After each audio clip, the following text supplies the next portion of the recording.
Okay, we're starting the Policy Review Committee here Monday, March 9th, 2020. The time is 7:50. First policy we're going to go over is extracurricular participation by charter, cyber, charter students. Okay, I brought this one forward because we've been going round and around with the cyber charter school over this. The long and the short of it is we pay approximately $12,000 for every student that goes to a cyber charter school. To give you a background, about $24,000 for every special education student. Some of these cyber charters do not provide extracurricular activities like sports.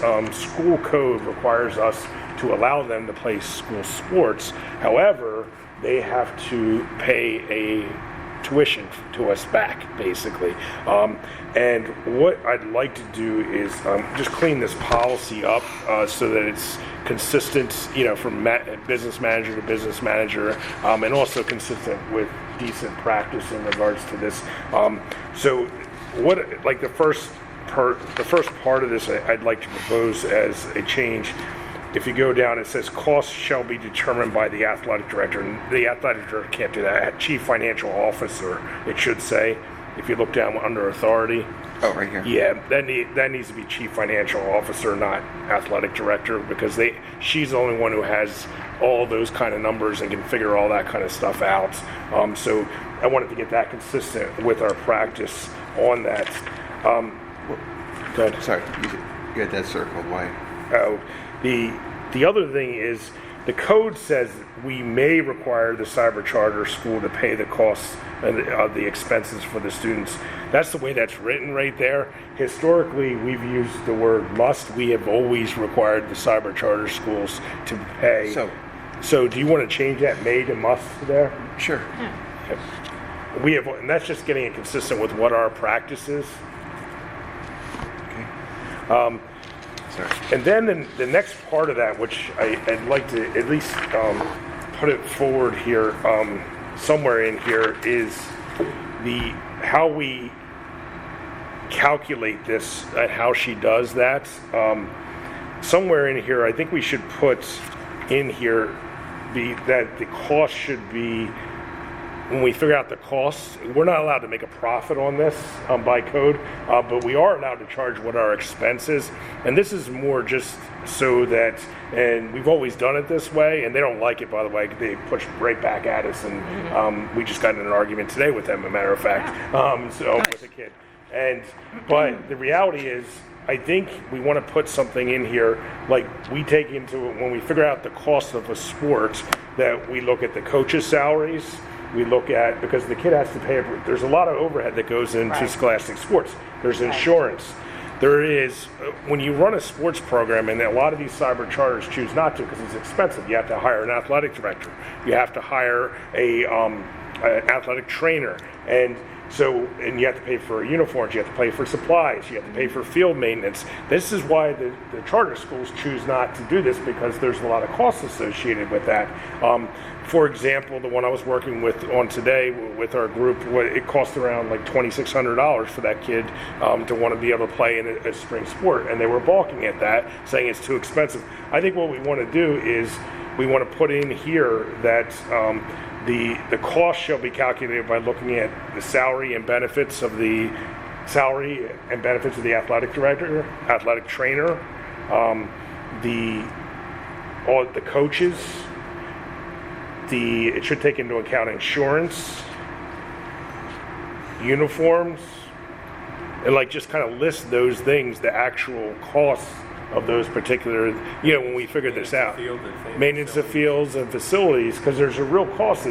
We turn those lights on tonight, that there is and what we do is we break it, we're fair when we do this. We break it down if we have 50 athletes doing it, or say we have a total number of athletes is, I don't know, like 500, and what we do is we divide, the cost by the cost of that sport and actually to run it, and so that's kind of how we figure it out. I basically want to put a sentence in here that all expenses, if we put it this way, like all expenses incurred, including salary, benefits, and insurance, expenses, how should we say, including but not limited to Coach's salary, Where are we doing? Just I'd put it at the bottom here. like before delegation? Yeah, let's see where we can put that. Probably past. can do an arrow, right? Yeah, just put an arrow in there. And I'll make sure it fits in the right spot when I reread Right, this. and okay, revise so it. you're saying what? All expenses should be included when performing the calculation.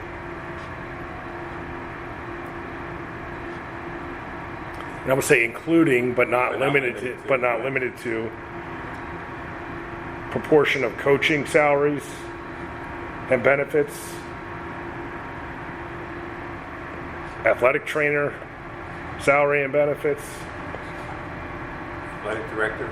athletic director salary and benefits. Electric. All right, so calculation but not limited to, and that's where we're going to start saying coaches. Yeah. You said athletic director. Trainer. Mm-hmm. Or Bob. Then we should say uniforms, insurances, I would imagine insurance is high. supplies, that's good. Facilities and grounds maintenance. Facilities and grounds utilities.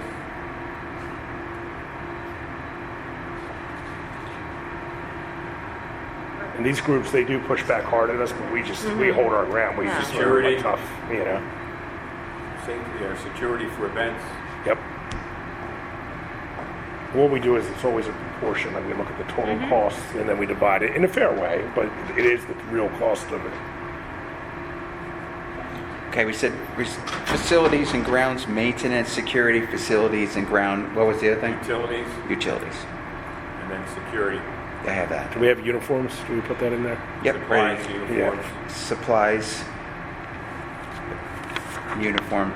Do we want to add anything else, or do we want to say? I think we're I covered. think we're covered Is because we have. transportation Not in there? limited. Oh yeah, Oh, yeah, transportation. Yeah, transportation's a big we one, include too. that. That's a big item. Oh, Yeah. that was your whole thing. I mean, My God, you did a great job. Sometimes. You were really amazing at that. Okay. That'll work. Okay. All right. And then you want to move that to first, right? Move that to first reading. Sure.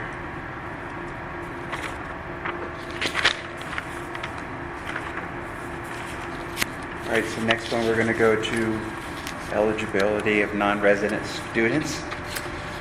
Okay, I brought this one forward at the request of Dr. Cooper. We have our policy is currently written. It was actually we ended up with two cases back to back real quick. They were students who were seniors right here at the end of the year, and they wanted to graduate. And you guys actually voted for a waiver to go ahead, and let them go forward. Yeah. What we were thinking about is changing this policy instead of 60 days. If you go down to former residents, you see where it says 60 days. Yep. We'll change that to after like the first two semesters, first two marking periods. Like at the new year. Like Yeah. January, yeah. January, we could say January 1st too, like that. So get rid of 60 days, but Yeah. go January Yeah. Just 1st. put Because if January they've already 1st. made it halfway through the year. then Yeah.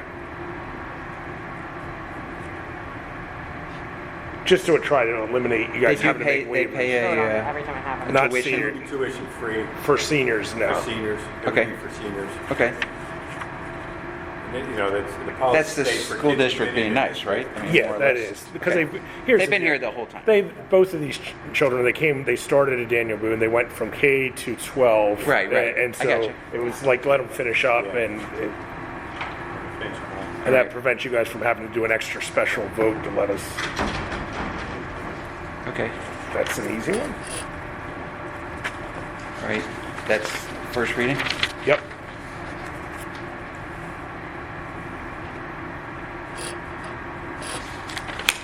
Okay. What do we got next? Suspension and expulsion. Okay, this is a clerical update, and basically what I'm doing here in this policy is, as it is, we are going to look at we're updating this so that this policy will update us so that the education starting in the 2021 school year, students have to stay in school until they're 18 years old instead of 17 years old. So this policy addresses those ages, and it was on there as 17 before, so we're changing that to 18. So that's one of the changes that are in here, and it's already written in there. Is that individual to each district?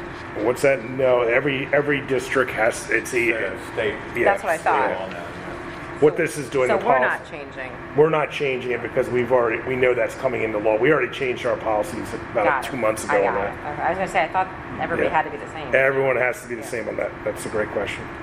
And then there's a couple things we need to check just because of the way this is written out. I would check the one that says superintendent or designate, and then type in my favorite phrase, or Yeah. designee. And again, we use that just so that if superintendents change over, structures of the organization is different, we don't have to change every policy every single time, so that we do that. Wow. Inside information. Expulsion. swearing. I see. If you go over to the expulsion nervous. one, Okay. I would check, and you have to trust me on this because we've been through many of these. You want to check the board, a duly authorized committee of the board, and a qualified hearing examiner. That's just dealing with different ways you can deal with an expulsion. We've done all those in the past, and you don't want to tie your hands. You want to give yourself flexibility, Okay. Depending on the availability of board members and things of that nature. And that one, if you guys are okay with that, first reading. Are you guys good with that? Yeah.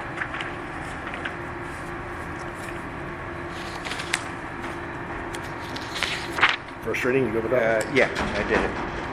Use of school facilities, renumber to 702.2 to avoid confusion with PSBA numbering. It's perfect. Now, the only reason why I brought this up, it's a clerical piece. It has to do with the PSBA numbers, and we're converting our policies, to total the numbering system they're using. So Okay. we're just basically changing the number. It's not a big deal. There's nothing happening. So it's 702.2. It's a point Yeah. Okay, first reading. Yep, first reading. That's an easy one. Beth, you good with that? I'm okay. I just want to make sure that you're included. Thanks. You're something else. I'm going to lose my job. All right, service animals in Oh, schools. just volunteer. Okay, this adds things that are in the school code, and I'm not making this up. It has to do with miniature horses, maybe utilized as, so I'm not making this up. It has to do with school code, and I didn't make this up. That's It cited sounds in like it code. would come from you. Yeah, exactly. Are there pictures of this match? What we're doing is we're getting our policy lined up, and you can see the ones that are in bold there. Mine doesn't go up to 718. We're basically getting our policy lined up with what current code is there. Okay. So it's pretty straightforward. We have had service animals in our building, never a horse, but we've had dogs. And So are we including horses? We have to. Oh, okay. I actually checked with Subers and said, "You got to be kidding me, right?" And he said, nope. So So, but that's already there. So we're just now, yeah, it's typed in there in bold. kind of going Yeah. over it. Are we doing first reading on that? Yeah, first reading. The other one things and changes are in bold on this one too. Control the animal at all times. We're allowed to do that. Yeah, make sure The that- horse doesn't run. Well, it's not. It's really about dogs mostly, but now you're gonna could be horses. Horses running down the hall. All right, we're gonna move on from that policy. I think we have a few more questions. All right, records management. Number code 800.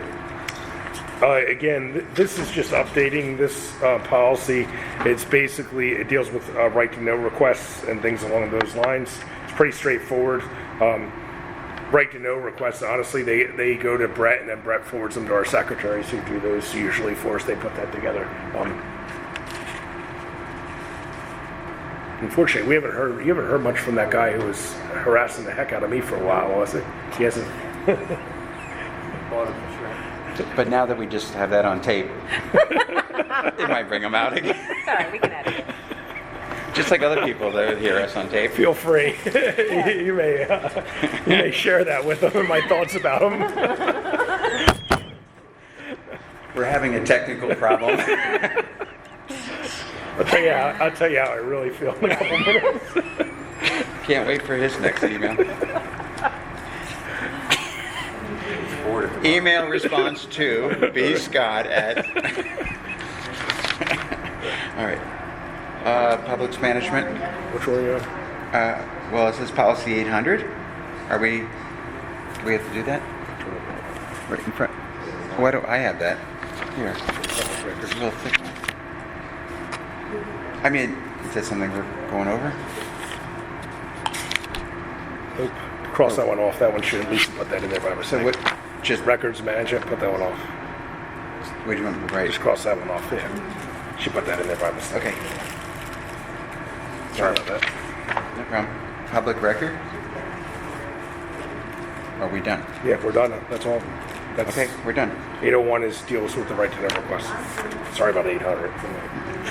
That's really upset me. Are we, We're good? Bev, do you have any follow-up questions that you would like to discuss? I don't. I with any think of the policy? I gave enough meaningful You really commentary. did. The miniature courses were Really, great. I really. What's that guy say? All right, that concludes Monday, March 9th, 2020 Policy Review Committee. Thank you.